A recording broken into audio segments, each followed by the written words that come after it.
fellow bookworms to Timber's Den. My name is Whitney, and we are reading Stormfront by Jim Butcher. We actually just finished it, and today we are going to be discussing the final chapters, chapters 21 through 27. Really excited to do that, and then my final thoughts on the book overall should be up tomorrow. So if you haven't been participating, I definitely strongly recommend you do pick up this book.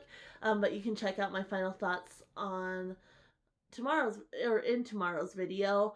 And then of course, if you have been participating but aren't quite caught up, wait, because I have some other things to talk about. But then once we get into the discussion questions, don't hesitate to jump off and then come back once you are all caught up, and we'll be discussing this here shortly. But before we get into the final discussion questions, I do want to, of course, talk about our weekly reads. Every Monday in the beginning of the video, I will be announcing, the next weekly read. And so, of course, this week we're finishing up anyway, Freedom's Ransom by Anne McCaffrey. So you can find my thoughts on this book on Wednesday, and really excited to share that with you all. And so, of course, this Wednesday we are going to be reading Witch and Wizard by James Patterson and Gabrielle Charbonnet, I want to say is how you pronounce her last name. And so we're starting that this Wednesday, and this will be our weekly read. And then, of course, next Wednesday I will discuss this. But I want to announce the following weekly read, which will be September 8th, and that way if you want a physical copy of the book, of course you have plenty of time to get it. And we are going to be reading Goddess of the Night, which is the first in the Daughters of the Moon series by Lynn Ewing. And so this is going to be our weekly read for September 8th. I'm just going to read the synopsis for you guys real quick, just in case you want to know what it's about before you decide whether or not you want to participate. There's actually kind of two separate parts. The first part is kind of covering the Daughters of the Moon series, and then the second part of the synopsis is directly related to this book. So it says, Vanessa, Caddy, Serena, and Jimena seem like ordinary girls living in Los Angeles, but they each have a secret. Vanessa can become invisible, Caddy travels back in time, Serena reads minds, and Jimena has premonitions. As the girls become friends, they discover that what separates them from others will band them together as Daughters of the Moon. All Vanessa Cleveland has ever wanted is to be like everyone else and be able to do normal things, like kiss gorgeous Michael Saratoga without disappearing right in front of him. But Vanessa is different, and having to hide her secret makes leading a normal life impossible. Now Vanessa is being followed. She doesn't know who's doing it, but she knows why. Her secret has finally been discovered. So yeah, really excited, and I hope you will join me as we read this one. Like I said, next Wednesday we will start this one, so give you plenty of time to get a copy. But that is it for our weekly reads. Of course, I do want to remind you that since we just finished up Stormfront, today we are starting My Sweet Audrina by V.C. Andrews. So again, if you want to participate in this one, which is September's book of the month, definitely get a copy, and we will start discussing it next Monday. The breakdown of the chapters that we're going to be reading are in the description below, as well as links where you can pick this up. It doesn't actually have chapters that are numbered, and so I did break it down by page numbers and then just put the number of the or how many chapters we're reading in parentheses. But yeah, really excited to jump into this, so I hope you will join us for that as well. But let's, of course, jump right in to our discussion questions on Stormfront, which, of course, we are starting with chapter 21. Monica is at her breaking point. What kept her going for so long?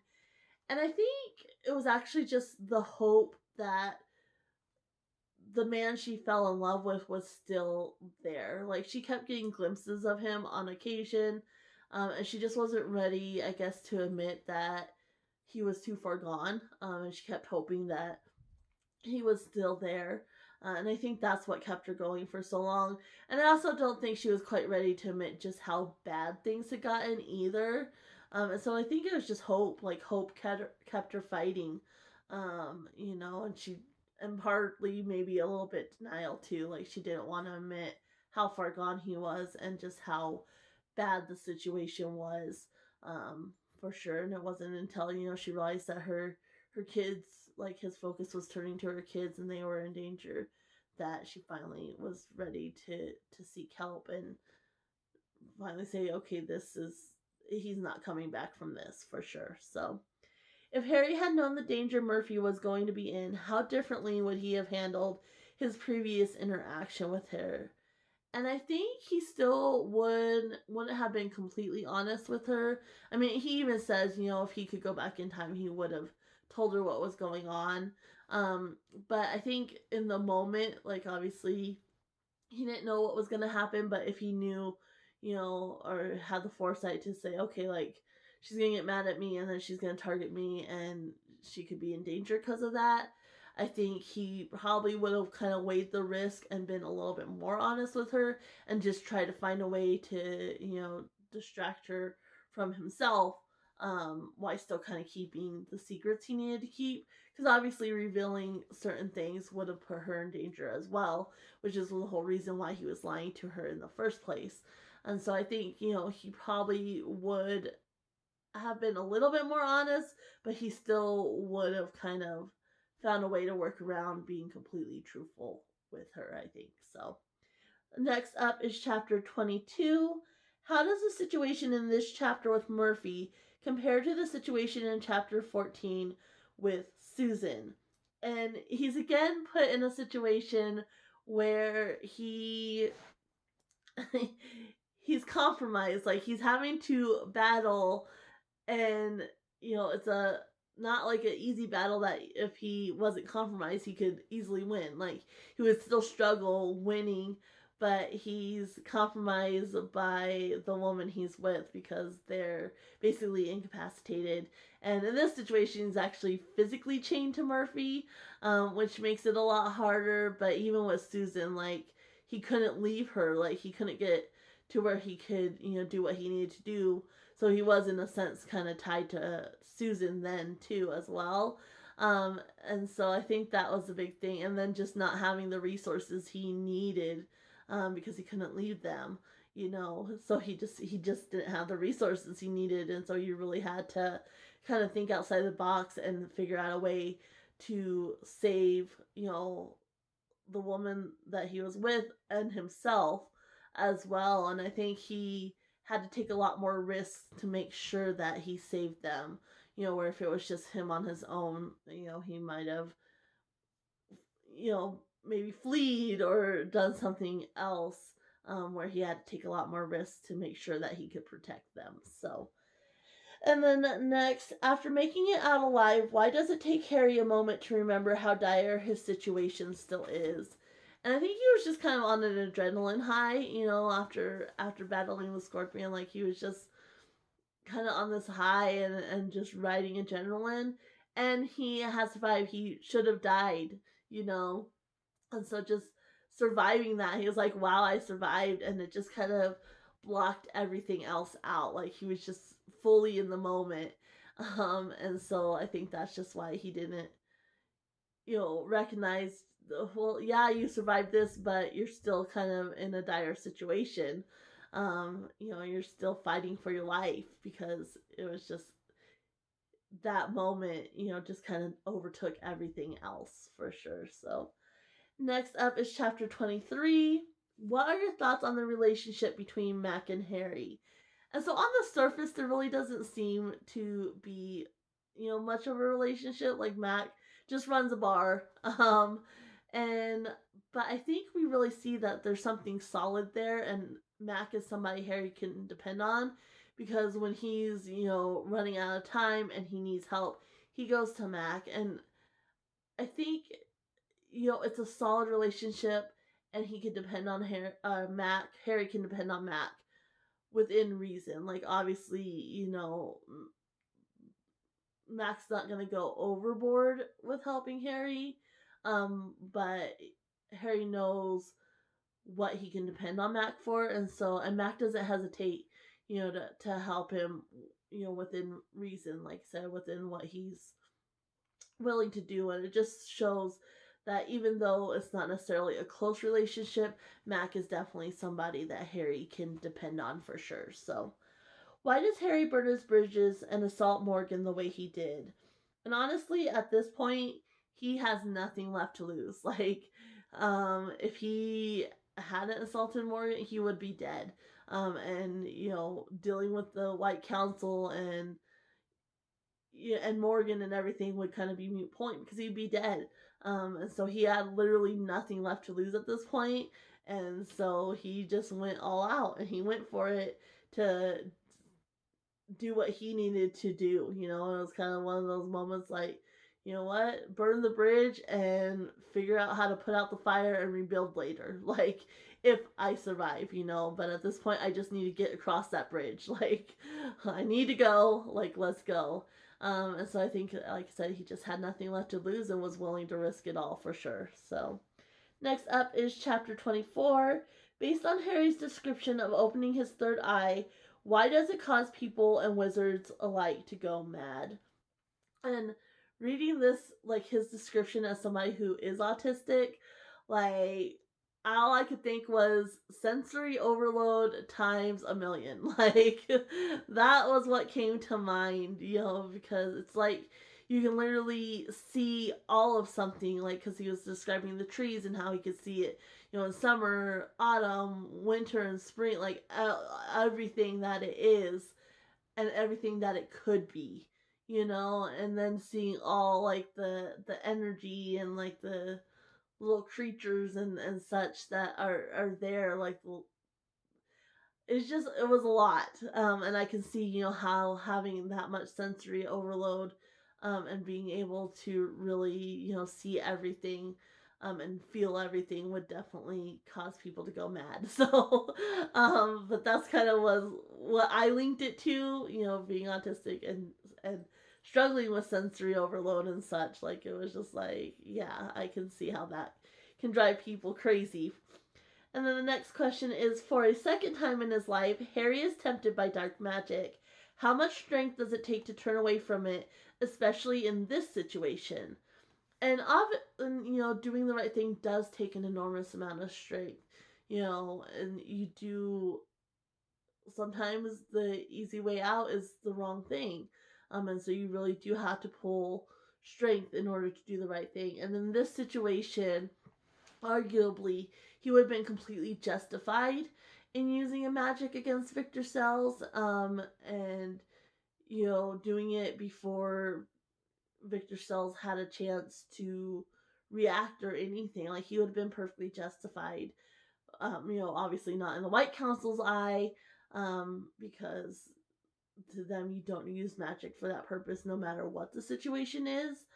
But he was able to come back from that, and it wasn't because the White Council told him it was wrong, or anything like that. Like that wasn't on his mind. It was because he truly believes, magic and what it comes from and what it should be used for. And so yeah, like I said, it does take a lot of strength to come back from that and not take the easy way out. And he could have had Victor Sells done and gone and not gone through the whole process, but he would have never come back from that either. So, and let's see here. Next up is chapter 25. If you were in Harry's situation and could see all the insidious things in/on Victor Sells' house, would you have gone in? And honestly, I would not. Knowing, not only what's on the other side, having to fight for your life against Victor Sells, but also just seeing all those creatures. And, as he's walking through, they're moving away from his energy, so obviously they weren't a danger to him. But I don't know. They were just so creepy, and I'm like, honestly, if I was in Harry's position and I could see all those things, I would have just, my survival instincts would have been gone. I would just been like, just kill me now, because I ain't going in there, So, obviously those things, as insidious as they were and such, weren't a threat to him because they moved away from his energy. But he had to walk through them when they're creepy, and then he still has to battle Victor Sells on the other side. So, no, thank you, not for me. And then Harry only has his own wits as he enters the lake house. What turns the tide for him? And I'm going to talk about Victor in the next question. So for on Harry's part alone, like not including Victor, I think again he just had nothing to lose, so he was willing to risk it all, and he was willing to take risks that he probably wouldn't have otherwise because he's a dead man either way, you know, and so he was able to take those risks, and also he was just had the ability to kind of think outside the box and not just focus solely on magic, but just do things to fight that weren't magical, and also do like very basic magical things, which were effective. Like it's not about a big show of power or anything like that. And so I think that's kind of where he really shown um his strength and his knowledge and such show through, and that way he was able to kind of turn the tides a little bit for himself because he had nothing left to lose at that point. So, and then next up is chapter 26. And Victor Sells should have had the upper hand. Why didn't he? And so, like I said, I talked about where Harry kind of turned the tides for himself, but now I want to focus on Victor. And Victor was overly confident. He was overly confident. He didn't take any caution. Like the door was unlocked. Like he didn't have any like little traps or anything. Um, and he underestimated Harry again. He was only overconfident in his own abilities, but he also underestimated Harry.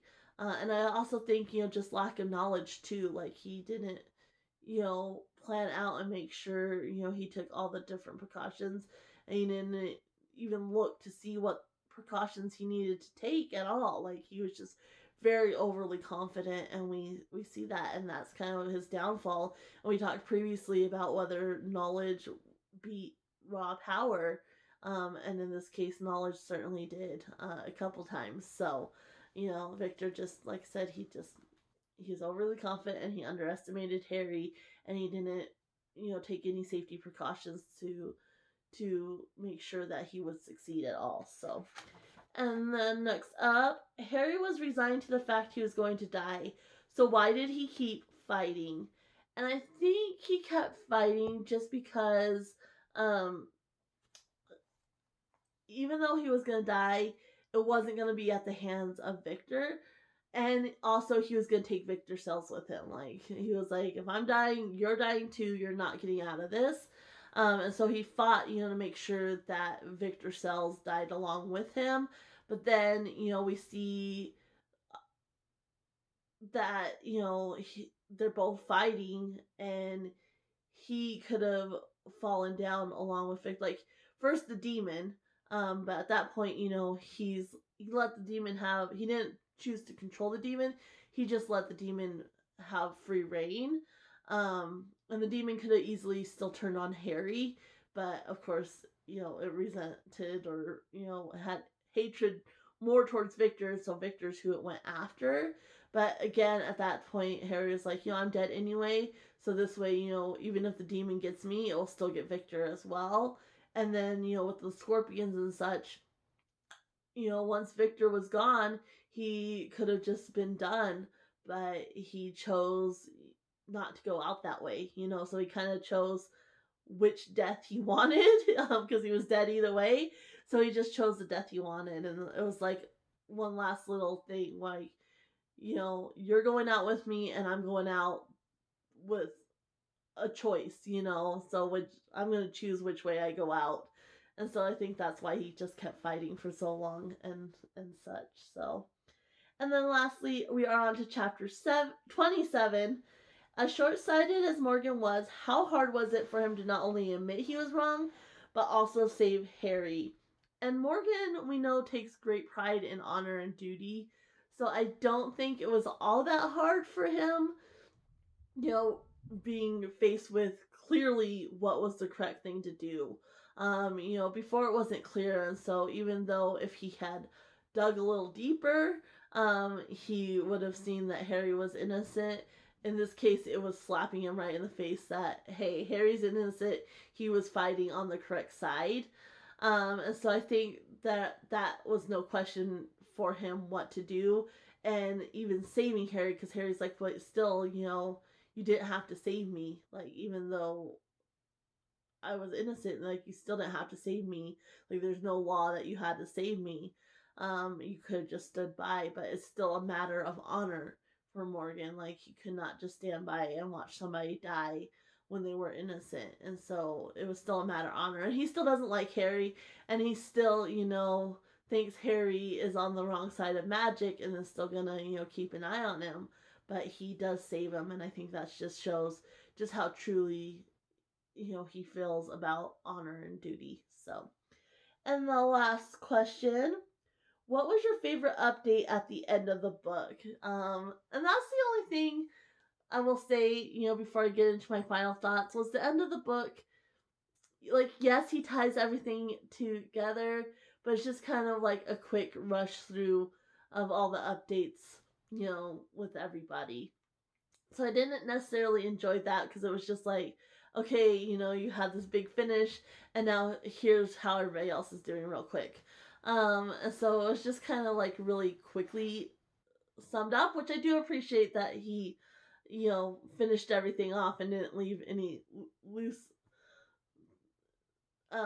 anything hanging, So I did appreciate that, but it was kind of just fast paced. My favorite part was at the end. He talks about how for a week straight he had pizza delivered to Toot and the other fairies, and then he continued that for every week. And the pizza guy thought it was strange that he just wanted him to leave pizza on the side of the road. So that was probably actually my favorite update. Obviously he talks about Murphy and Susan and such, but that was definitely my favorite update. And I also want to just mention, Bob the Skull gets out for 24 hours and then comes back. And he kind of mentioned, about a wild party, but how they don't talk about that. So I enjoyed that update as well. So those were probably my top two. But the pizza one definitely won out, because it's like, oh, you remembered the little guy, like that was such a brief interaction way in the beginning of the case, but you remembered, that he helped you out. And so, and, just delivering pizza for a full week would have been enough, but he continues to do it then once a week after that. So I thought that was really cool of him. And I just like that whole, I could just imagine the pizza guy going, like, what? Like, you want me to leave pizza on the side of the road? Like, okay. Like, weirdo, So I don't know. I really enjoyed that little update. But yeah, that's it for this book. You'll definitely have to let me know your thoughts on the final chapters. And then, of course, like I said, come back tomorrow and I will be giving you my overall final thoughts. And head on over to my website if you want to do discussion questions that are based on the whole book itself, not broken down chapter by chapter. They are different. Even though sometimes there might be a common theme, they are different discussion questions than the ones we did in these videos. So really excited to move on to VC Andrews, My Sweet Audrina, and I do hope you'll join me for that. And then, of course, don't forget, we are continuing the Dresden File series, and so this past weekend we started reading Full Moon, and this is going to be broken down by chapters as well, and that's in the description below. And we will discuss the first set of chapters on Full Moon this Saturday. So again, if you're not already, please subscribe, hit the bell notification, and I will see you guys next time. Happy reading, everyone. Bye.